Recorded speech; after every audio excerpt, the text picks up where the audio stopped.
baik dengan seluruh ilmu. Jadi sebab itu dalam Islam pula ukuran kedua, pertimbangan kedua untuk membuat pilihan yang betul selain tentu asas yang tadi soal keyakinan kita ialah soal ilmu. Sebab itu Islam mula dengan Iqra bismi rabbikal ladzi khalaq dan seterusnya hingga akhir hayat, hingga akhir pukul 1 lebih lah. Betul kan? Kameraman tak bagi signal. Jadi saya nak akhirkan ni. Jadi saya nak rumuskan saja. Berhenti pukul 1 kan? 1.50. Saya okey. Lama lagi dah saudara. Tahan duduk lama-lama ni. Tahan. Saya dia beri peluang duduk atas kursi, jadi tahan lah. Jadi tuan-tuan tak tahan buat make it at home kan? Be at home. Boleh pelujur, boleh apa ya. After all yang mendengar kuliah ni, it's not your leg, it's not your feet, it's your mind. Jadi kalau rasa saudara ada letih-letih nak kejam, boleh kejam juga, tak ada masalah. Pasal saya selalu sebutkan dalam syarahan-syarahan macam ini, yang mendengar bukan mata, yang mendengar telinga, yang mendengar telinga. Jadi kadang-kadang orang yang kejam itu lebih baik pendengarannya. Macam dalam satu kes tadi saya buat masa kita mengajar pidato. Kita pergi program pidato dulu, kita ajar sampai 1 minggu. Jadi dalam salah satu program syarah ni menceritakan dalam nukilan ni, dalam satu program syarahan dia one day session, ada seorang peserta katanya tak buka-buka mata dari mula masuk sampai akhir. Dia mendengar, dia mengikuti kuliah, tak buka mata.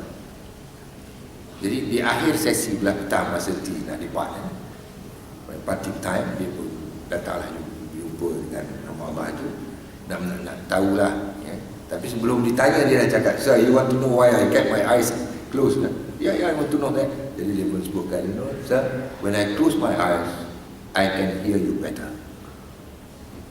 Jadi saya bila terbaca teks itu saudara, setiap kali dalam sesi macam ni, kalau saya nampak ada pendengar yang tutup mata, saya bayangkan suara saudara jenis yang mata kejap, dengar baik.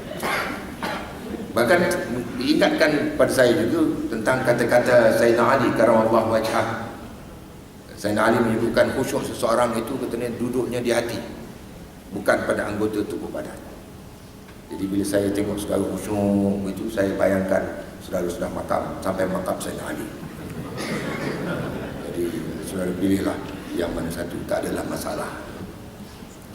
Jadi saudara, saya menyebutkan tadi ukuran pertama kita supaya kita dapat buat pilihan yang betul ialah kita memikirkan soal bahana, ya, soal akibat, iaitu kekuatan iman kita. Jadi sehingga kita hati-hati membuat pilihan, ya, kita hati-hati membuat halal haram. Sekarang buat makanan kan, oh kita tengok aja halal. Saya rajin pergi, ada anak buah saya dulu niaga kat saya di Ampang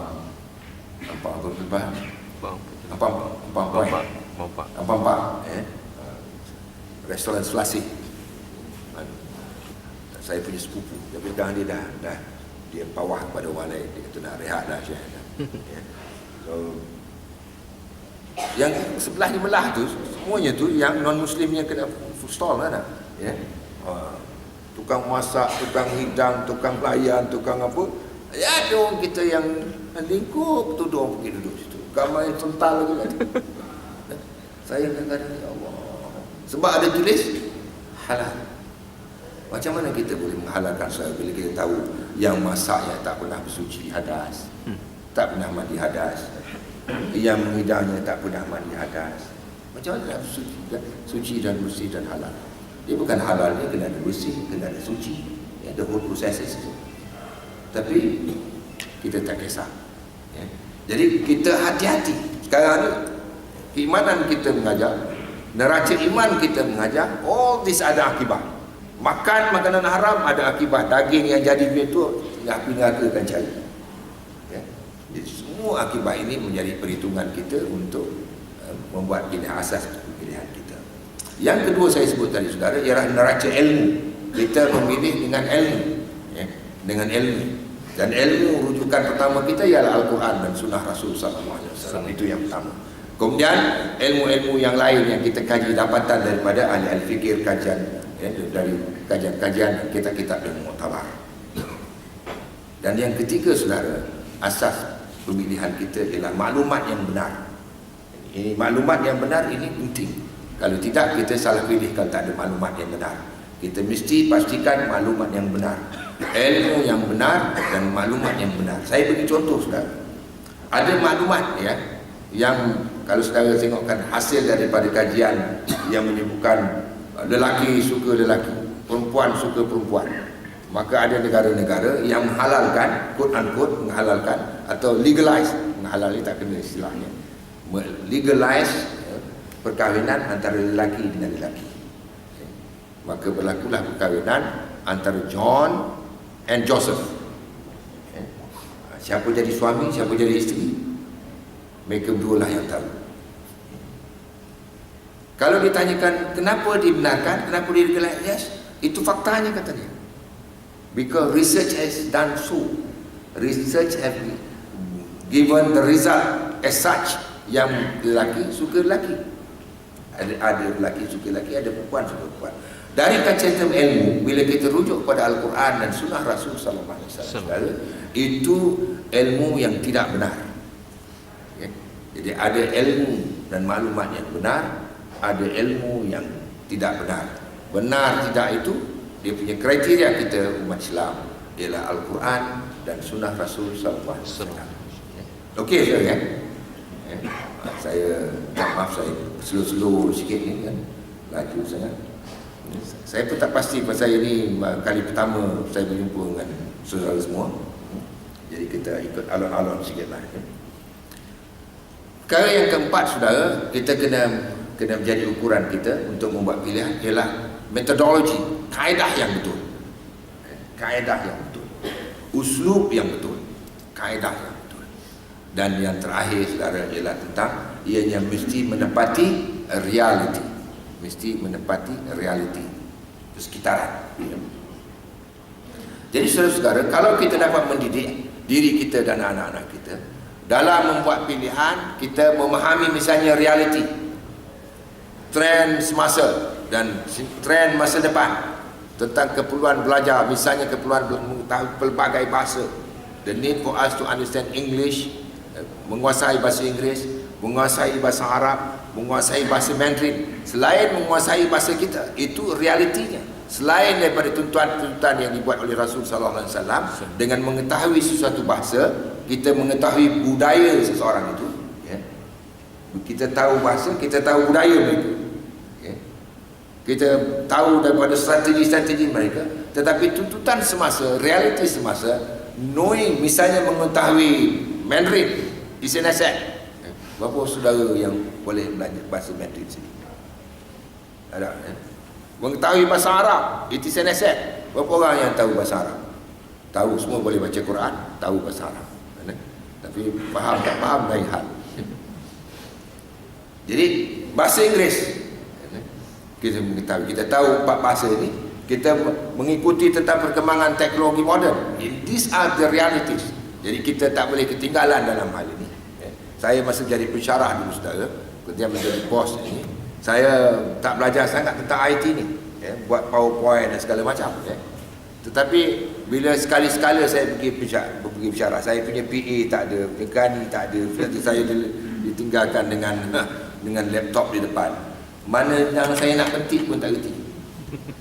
Malu je, bila kita bercakapkan you have got to work yourself up according to the trends. You mesti faham bahawa masa depan, masa teknologi moden dan segala macam, sampai-sampai kita nak operate tu tak reti. Jadi saya pun belajar daripada anak saya, belajar daripada PA saya, belajar sampai sekarang ni alhamdulillah boleh tahan lah. Kau tak boleh kelentong lah, ya. Tapi kalau tinggi-tinggi susah juga kita. Jadi maknanya saudara, memahami trend semasa, realiti semasa mengajak kita membuat pilihan yang tepat terhadap sesuatu. Jadi mudah-mudahan kita dapat mendidik anak kita, ya, diri kita memahami realiti semasa. Realiti semasa dalam socio-ekonomi politik sekarang saudara, ya. Ekonomi very challenging, ya. Harga barang naik, tiap-tiap hari. Ya, yang tak naik tiap-tiap hari gaji. Gaji kita naik ikut tahun. Ya, tapi barang kita. So kalau kita tak mengikuti trend ini dan tidak adapt kita punya cara hidup bersesuaian dengan perkembangan semasa, kita parah. Kita parah. Jadi saudara, kalau saya boleh rumuskan setakat ini apa yang tesis yang saya cuba kemukakan ialah kita semua manusia ada keupayaan membuat pilihan, ada kebebasan membuat pilihan, dan setiap pilihan itu ada bahana. Dan untuk memboleh kita membuat pilihan yang tepat, kita mesti ada ilmu, kita mesti ada maklumat yang benar, mesti ada tahu kaedah yang betul, tahu tentang realiti semasa, dan kita mesti subur kekuatan keimanannya. Persoalan yang kedua yang saya nak timbulkan pada selepas ini, saudara, dalam masa 2-3 minit yang terakhir ini, apakah boleh kita lakukan demikian? Jawapannya big yes. Big yes.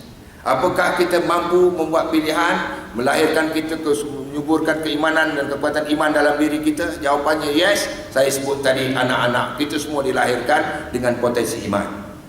Apakah boleh kita suburkan dengan ilmu dalam diri kita dan ada ilmu yang kita boleh kuasai? Yes. Sebab sekali lagi, kita punya potensi ilmu dalam diri ini memang dah ada. It is only for us to digelapkan. Kita, tok nenek kita dulu Adam AS diajar oleh Allah dengan ilmu. Wa'allama Adam al-asma'a kullaha. Potensi ilmu dalam diri kita yang kita waris dari Adam itu ada dalam diri kita. Cuma kita nak gilap.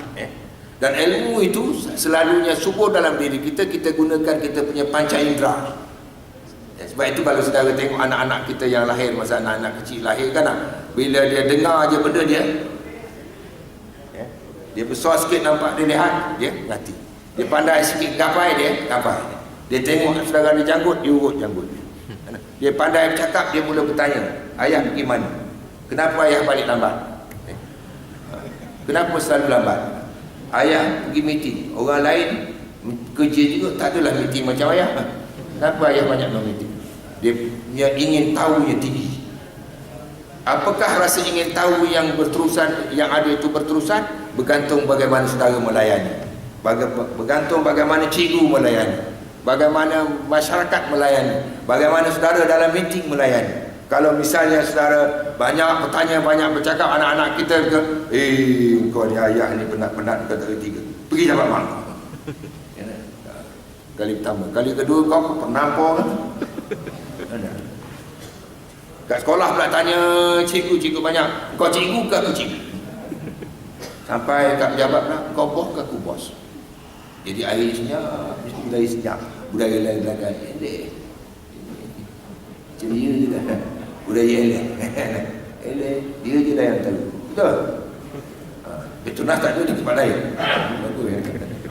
Jadi saudara, apakah rasa ingin tahu? Makna apakah subur ilmu itu atau sumber potensi ilmu itu bersubur, berkembang, yang bergantung kepada faktor yang mendorong di luar. Apakah iman boleh kembang? Faktor iman, apakah kompetensi kita boleh kembang? Itu juga boleh kembangkan. Kata kita semuanya dilahirkan dengan potensi-potensi tersendiri. Jadi bergantung akhirnya saudara bagaimana kita mengembangkannya. Alat kitanya, alat panca indera kita ni, mata kita, telinga kita, ketajaman mata melihat, ketajaman telinga mendengar, ketajaman sentuhan, dan lain-lain itu semua boleh dilatih, sehingga kita ada persiapan-persiapan untuk membolehkan kita membuat pilihan yang baik, pilihan yang tepat, sehingga bahana yang kita terima nanti kita akan dapat menerima bahana yang baik, insya-Allah.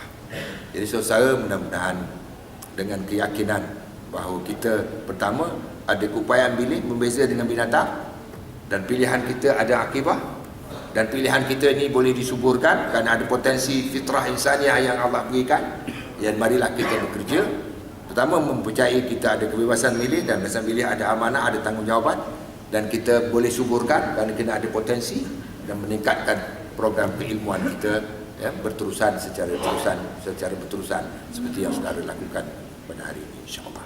Jadi terima kasih banyak kerana saudara mendengar, dan oleh kerana saudara khusyuk mendengar itu juga tahapnya berbeza-beza, maka terima kasih saya juga berbeza-beza. Yang lebih itu saya lebih sikit terima kasihnya, yang kurang tu lebih jugalah kerana kurang saudara mendengar. Kerana tahap manusia kita begitu saudara.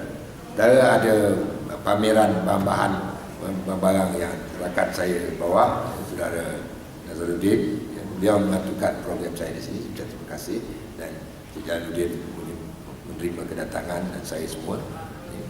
Dan saya bekerja di tengah-tengah masyarakat tuan-tuan. Dia punya fulusnya terbatas. Jadi saya tahu rakan-rakan di Petronas di kaya-kaya, jadi berilah sumbangan setakat yang boleh disumbang, supaya nanti saudara tak macam yang saya sebut dalam ayat Allah tadi, mati misal tak nak mati, berdoa Rabbi laula akhartani ila ajalin qarib fa asaddaqa wa akum minas solihin. Itu peringatan itu saudara saya tunjukkan diri saya sendiri, kerana kita pun ada duit sikit sebanyak. Jadi mudah-mudahan saya pun dan juga saudara semua sekali. Jadi terima kasih banyak. Salam dengan kawan-kawan dan keluarga. Jadi poin saya yang terpenting saya ingin ulangkan sekali lagi sebagai seorang pendidik dan seorang cikgu. Jadi marilah kita menampilkan insan manusia yang boleh membuat pilihan, dan setiap pilihan diinsafi ada bahan. Dan oleh kerana itu hati-hati, tanya dengan iman kita, ukur dengan ilmu kita, ukur dengan realiti yang ada di sekeliling kita, melihat bahan apa yang telah saudara melakukan, tengok kaedah yang betul, dan mudah-mudahan kita terselamat dalam setiap pilihan kita, insya-Allah. Terima kasih banyak. Saya minta maaf kalau ada salah dan silap. Kita jumpa lagi di lain waktu, insya-Allah. Assalamualaikum warahmatullahi taala wabarakatuh.